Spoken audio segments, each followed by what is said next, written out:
This is the Biz News Podcast, one-on-one conversations with experts in business and personal development. The ratio of work on business problems to the development of staff can be out of whack at many companies. That's according to leadership and executive coach Lisa Koss, co-founder and a partner at the consulting firm Ontos Global of Berkeley. As the business world emerges slowly from the COVID-19 pandemic, recognizing psychological realities and dynamics in your staff could be critical to bringing your teams together, she says. She details her thoughts in this Biz News podcast. Let's start by telling our viewers and our listeners a little bit about yourself. How'd you get to where you are? Well, it's a long story, like everybody has a story. My family was involved with being a volunteer for the U.S. government, whereby we had people coming to our house from all around the world as we were growing up. It was a way to bring the world into our home in northern Illinois, not far from Chicago, and meeting people from all around the world. And while at the time I had no idea how impactful that experience was going to be, it somehow set me off on a trajectory of a global experience, a global life, and got me eventually to where I am today. And tell our listeners, where is that? So right now, I'm located in Berkeley, California, but between then and now has been a long journey of living 7 times internationally and really actually beginning my career as a linguist and very interested in just the idea of quality communication across cultures. And that turned into consulting. It turned into how do organizations actually talk to each other and relate to one another across functions, across geographies, across the world. And that's been the trajectory from a headlines perspective of how do you actually get something done at the same time as navigate the complexities of communication and culture. And now I work in the global organization space, working with organizations who try to do just that. Do you find, and this is apparently a cartoon type of criticism of Americans, that we're just too parochial, we don't look much beyond our border, maybe to that other 51st state we call Canada, or not? Well, the U.S., I see everything from both sides. Being from the Midwest, I never left the Midwest except for once before I went to go live in France. When I was a senior in high school, that was my first experience. And wow, was I lost. I was lost. And I was, that first year was a huge eye opener. And interestingly enough, when I got back, my father said to me, I have never known you to be so curious and interested in so many things.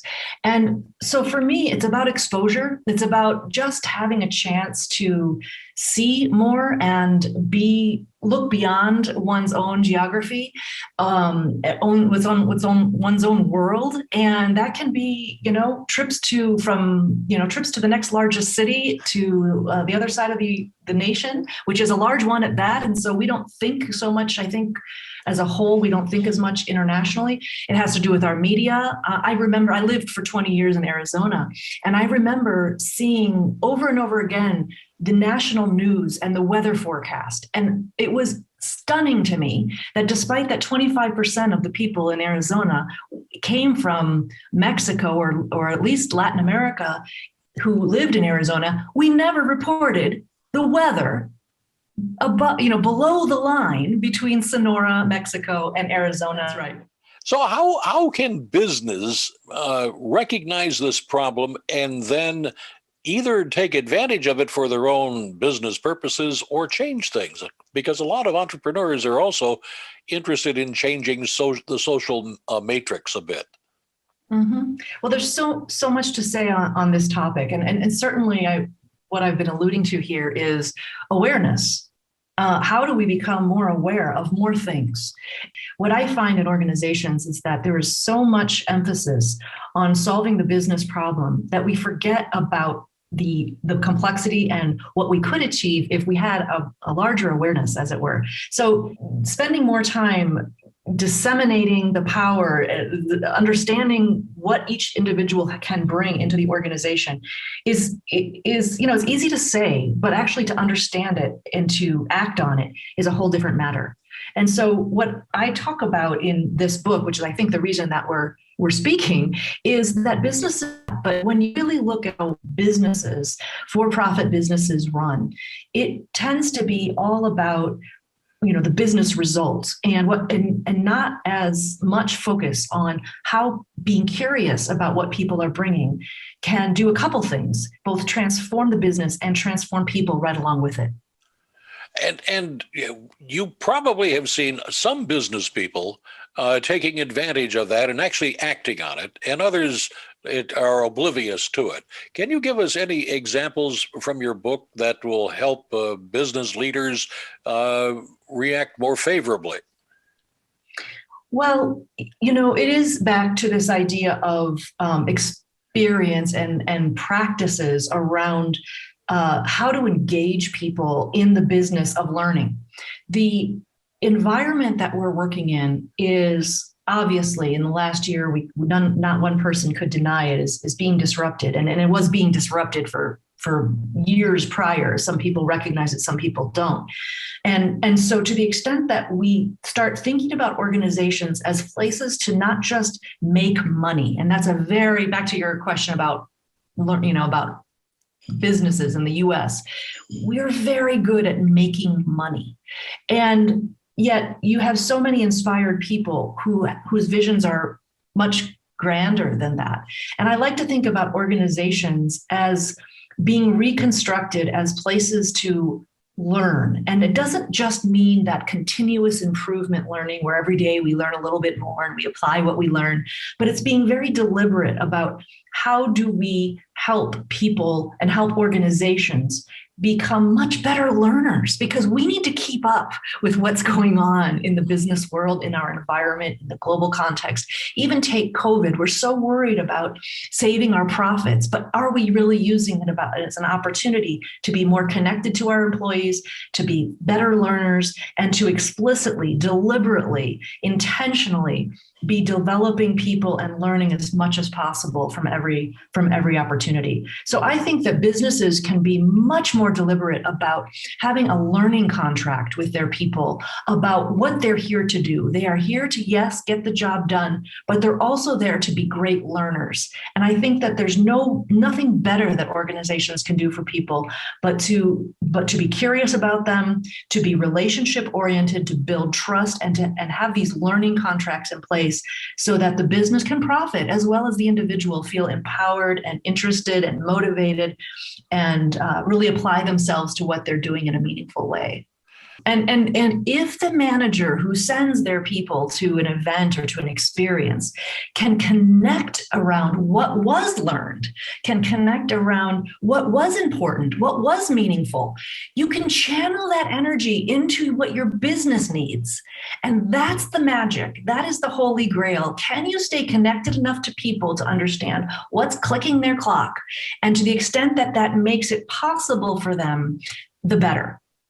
And so that can be a win-win situation that I think, because there's not quite enough relationship and focus on the sort of how I can put like the empowerment of each individual to reach their own potential, that is left to the side and people go do their own thing. So can the people leader be connected to what motivates?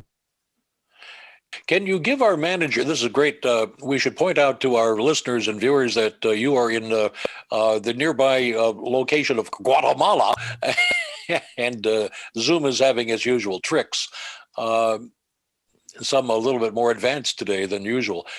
Can you give a business leader an argument to go back to his boss or his board in favor of doing this when the boss or board says, we've got to make X amount of money this quarter and X plus the following quarter, and they're just looking at that economic bottom line?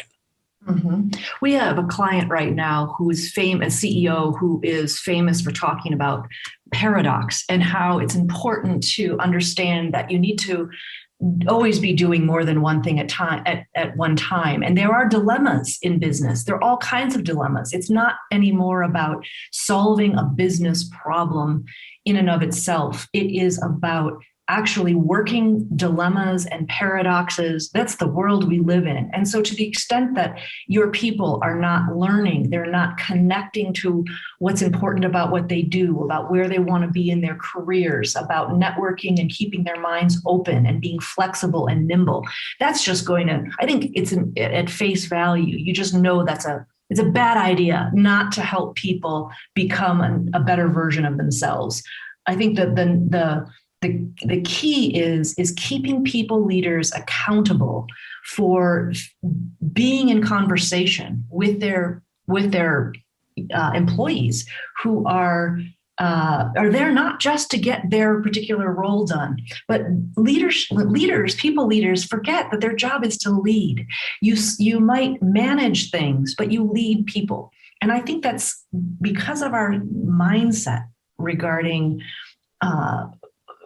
just problem solving and making money. Sometimes we push that when we get busier and busier. We push that more and more to the left or the right, and what a shame that is, because this is an opportunity. I have a coaching client right now. I do quite a bit of executive coaching, and I have this client right now, and actually her leader is quite an inspired leader, and wanted her to, knowing that she's so capable, wanting her to have a coach. And we started working on her leadership presence, and she's seen as very credible, very authentic, very powerful. And some of her feedback that she's gotten has been about her seriousness, and that being a serious person can have her being intimidating others. And so we kind of start talking about this behavior, about how she shows up. What is her leadership presence?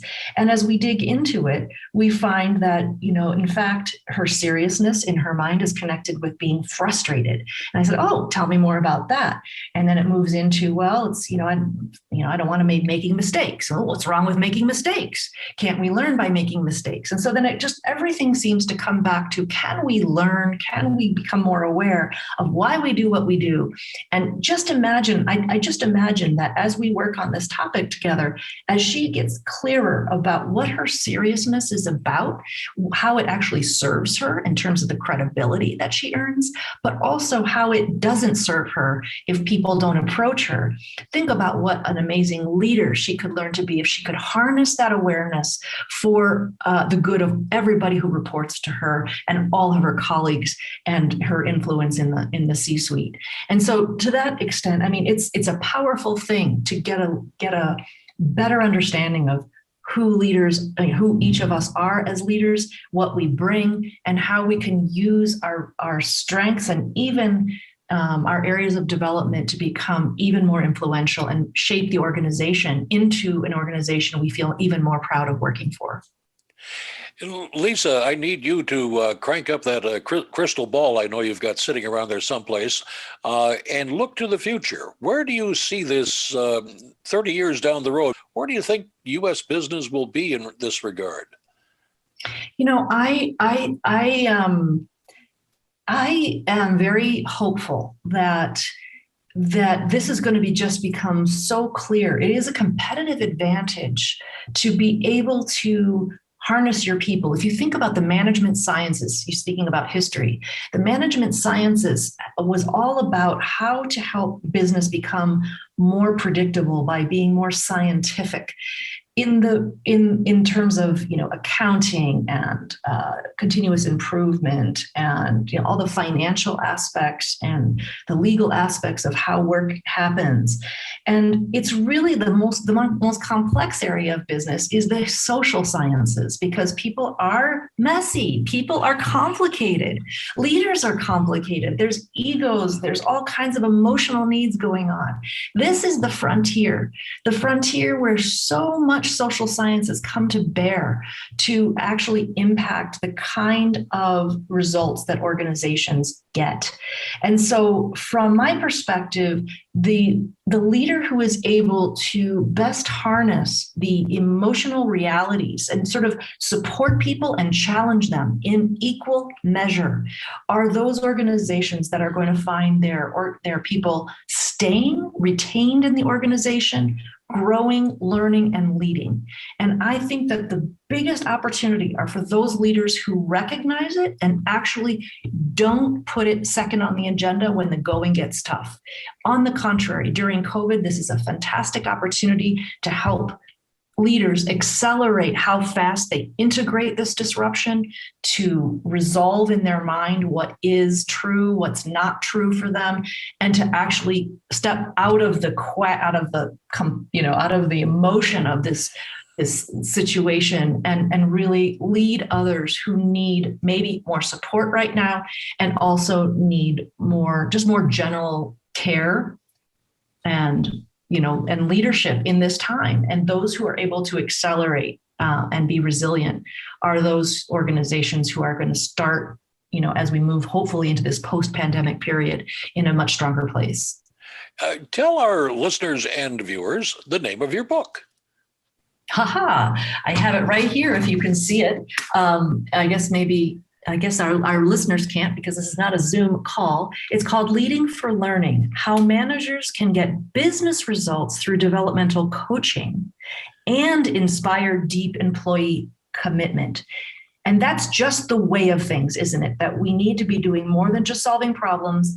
Focusing on business results is important, but can we actually stop solving everything like just a problem to be solved and instead transform a business issue into development of people?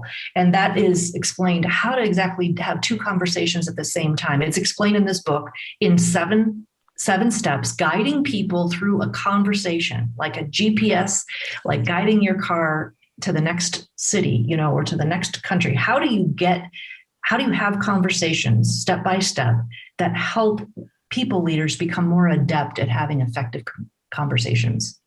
I wish you had written that book about 30 years ago. I could have used it.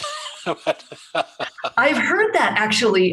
There's a quote in the book from somebody who says just the same thing, who's near retirement actually, and he says, "Oh my God, if I would have had this book a couple decades prior." Now, where can our listeners and viewers get more information about you? You must have a website, I'm betting. Yeah, of course, like so many of us, LinkedIn. My LinkedIn is Lisa J. Koss. I'm also ontosglobal.com. I am co-founder and principal at Ontos Global. And we have a team of about 20 people who we work with on several aspects of what it means to lead people in organizations and how to transform organizations. We design and deliver executive development programs all around the world and specialize in working with global organizations who are working to become as effective as possible across cultures and across geographies and really come together in ways that require a multifaceted approach. And so we are spending a lot of our time doing just that. And wow, I think organizations have this huge opportunity right now to come back together after, during this COVID era we put all of our programs online in the last year. It's been an amazing amount of work, and we're really looking forward to now kind of creating hybrid models of helping organizations take the best of what COVID had to offer, as well as, in-person executive development programs and projects for organizations who are trying to become more effective. You've been watching the Biz News Podcast. We welcome your input. Send your email to editor@biznews.com. Thanks for watching.